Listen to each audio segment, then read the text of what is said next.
mahasiswa angkatan 2019. Pada hari ini kita akan melakukan praktikum kimia analisis dengan topik titrasi nitrimetri. Titrasi nitrimetri merupakan reaksi antara amin aromatik primer dengan natrium nitrit dalam suasana asam yang akan membentuk garam glazonium. Pada praktikum hari ini, kita akan menentukan kadar sulfamerazin dalam sampel. Nah, bahan-bahan yang digunakan pada praktikum hari ini, yang pertama adalah NaNO2 yang berfungsi sebagai peniter, kemudian HCl yang berfungsi untuk kondisi dalam suasana asam,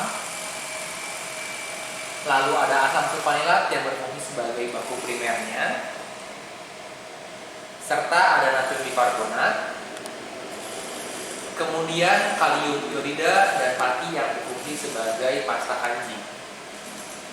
Pada praktikum hari ini, titik akhir titrasi akan diamati menggunakan indikator luar, di mana pada praktikum titrasi minggu lalu kita menggunakan indikator dalam, yaitu indikator ditambahkan ke dalam larutan yang akan dititrasi. Nah, pada praktikum hari ini kita menggunakan indikator luar, yaitu indikatornya tidak ditambahkan ke dalam larutan yang akan dititrasi.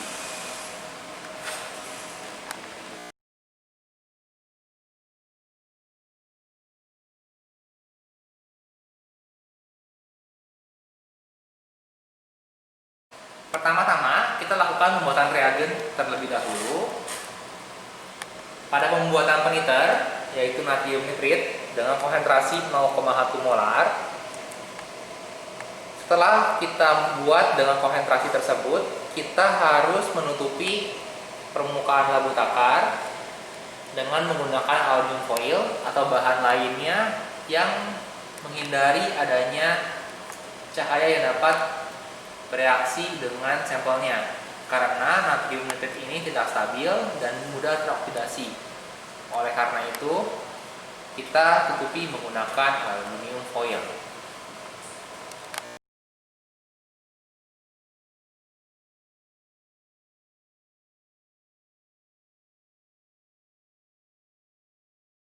Selanjutnya, kita akan melakukan pembuatan pasta kanji iodida. Kita tidak menggunakan kertas kanji iodida, tapi kita menggunakan pasta kanji iodida. Kalau teman-teman mengamati di modul, resep yang ada adalah untuk 135 ml larutan totalnya, di mana terdiri dari campuran A, yaitu kalium iodida dalam air. Yang kedua, campurannya terdiri dari suspensi pati dalam air yang akan dicampur keduanya. Pada praktikum hari ini, kita akan membuat sebanyak 4 kalinya sebagai stok. Pertama-tama, kita larutkan 3 gram kalium iodida dalam 20 ml air.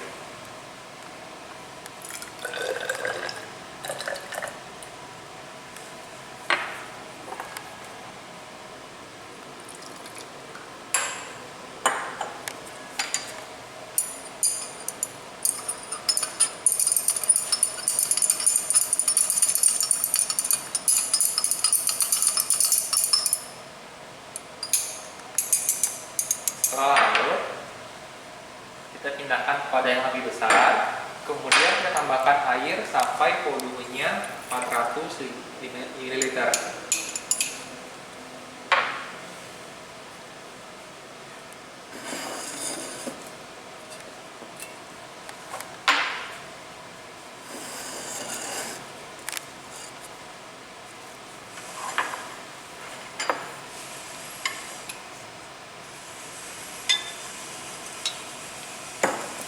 Kita bilas dahulu di beker sebelumnya untuk mencegah adanya kali yang masih tertinggal di bekernya.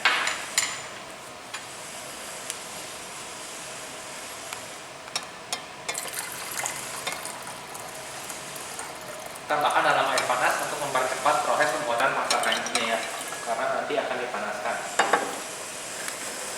Oke, kemudian setelah volumenya kurang lebih 400 ml, kita panaskan di atas hot plate sampai larutannya mendidih.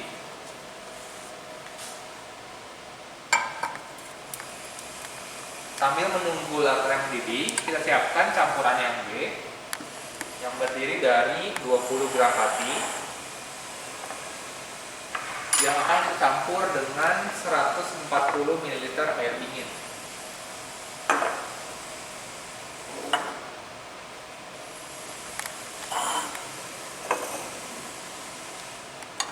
Jangan menggunakan air panas karena kita ingin membentuk suspensi.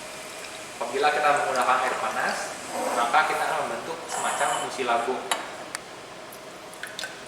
yang lengket.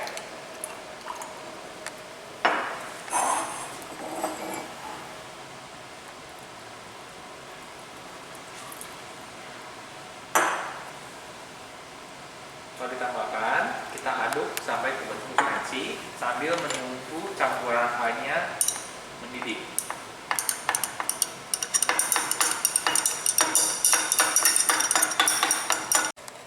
Setelah campuran A mendidih, kemudian kita tambahkan campuran B yang berisi suspensi pati dalam air ke dalam campuran A.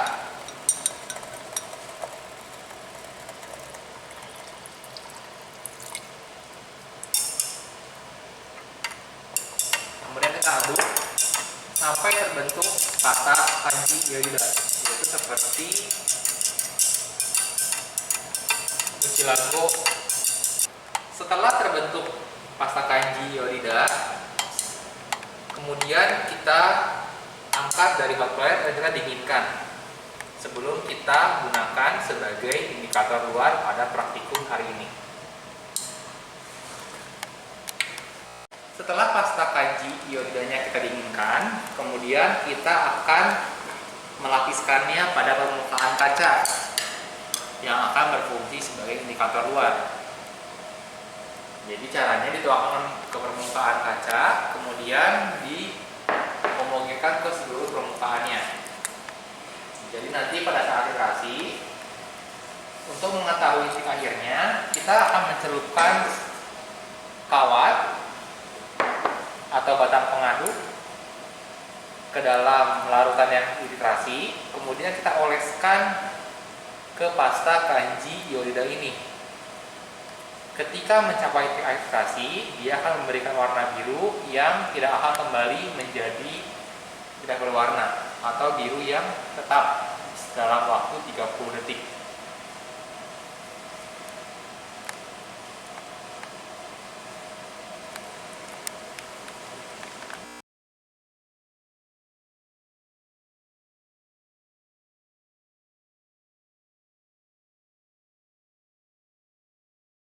Setelah semua reagen siap, selanjutnya kita akan melakukan pembakuan larutan natrium nitrit. Pertama-tama, kita setelah menimbang 400 mg asam sulfanilat yang telah dikeringkan sebelumnya pada oven dengan suhu 120 derajat Celcius, kita tambahkan natrium bikarbonat sebanyak 0,2 gram.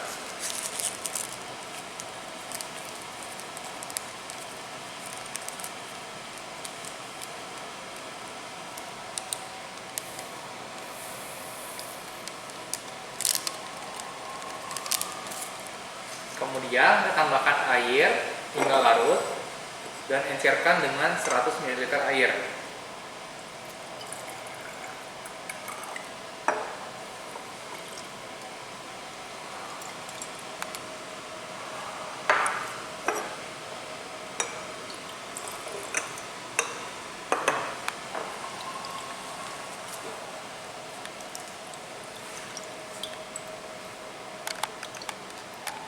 Setelah larut, kemudian kita tambahkan asam klorida pekat sebanyak 10 ml. Nah, ketika menambahkan asam pekat ke dalam larutan berair, tambahkan melalui dinding supaya tidak terjadi letupan-letupan yang berbahaya. Kemudian kita siapkan ice bed, penanas es. Kemudian kita taruh Erlenmeyer yang berisi sampel yang telah dipreparasi dan kita dinginkan.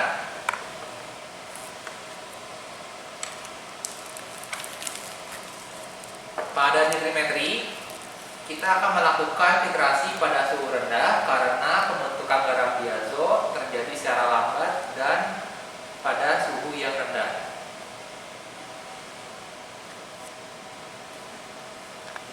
Setelah dilakukan pemilahan buret serta mengatur meniskus di buret, kita akan melakukan titrasi. Jadi titrasinya karena dilakukan pada suhu rendah, pastikan bahwa Erlenmeyernya terendam dalam larutan esnya selama titrasi. Kemudian kita mulai buka keran titrasinya, keran buretnya. Kita atur karena masih orientasi, kita lakukan bertahap, tes tes.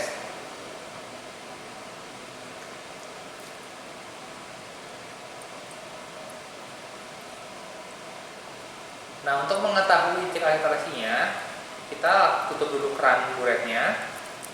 Kemudian kita siapkan kawat atau batang pengaduk. Kita celupkan ke dalam larutannya. Kemudian kita goreskan ke dalam pasta kanji iorida. Nah, apabila warna birunya tidak hilang selama 30 detik, maka itu disebut titik air titrasi.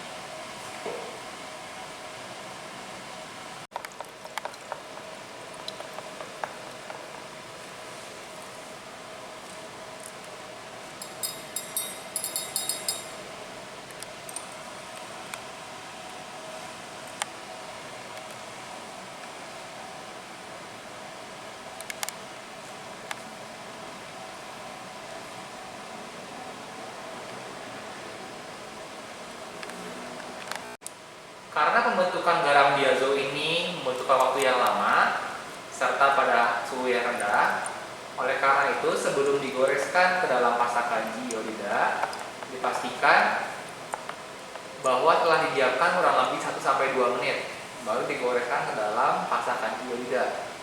Tadi titik air titrasi akan diperoleh ketika pada saat goresan pertama terbentuk warna biru yang pekat dan tidak hilang selama kurang lebih 2 menit.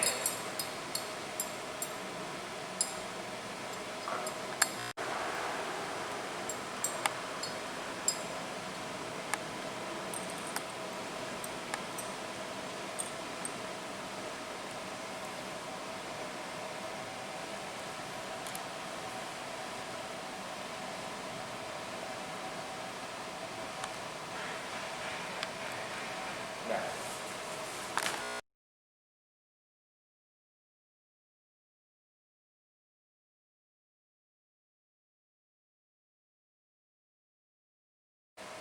setelah kita melakukan pembakuan peniter NaNO2 sebanyak 3 kali, kita akan melakukan penetapan kadar sulfamerazin. Sampel sulfamerazin yang telah kita timbang sebanyak 5 mg, kita masukkan dalam Erlenmeyer. Kemudian kita tambahkan air sebanyak 100 ml.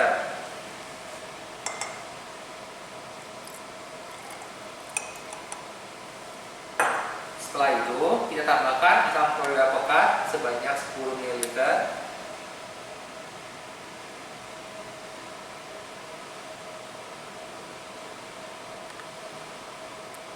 Kemudian kita kocok hingga larut.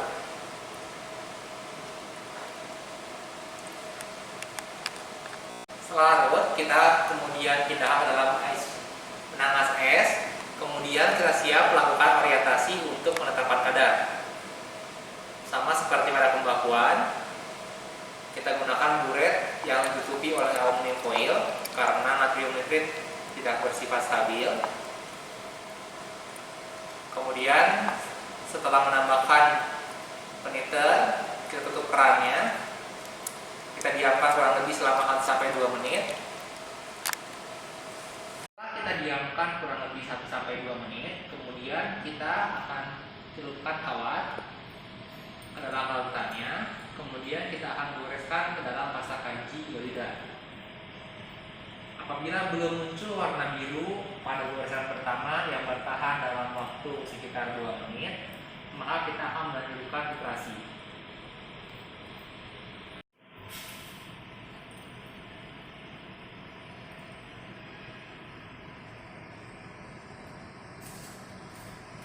Ketika mendekati titik akhir literasi, ketika mulai digores belum berwarna biru, namun dalam beberapa detik akan segera terbentuk warna biru. Ini yang menunjukkan bahwa titik akhir literasi akan tercapai sebentar lagi.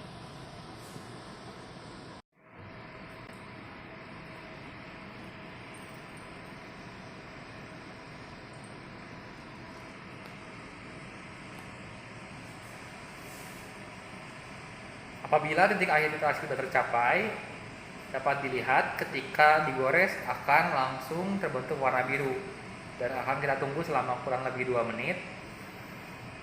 Ketika warna biru tidak hilang, maka dapat dinyatakan sebagai titik akhir literasi.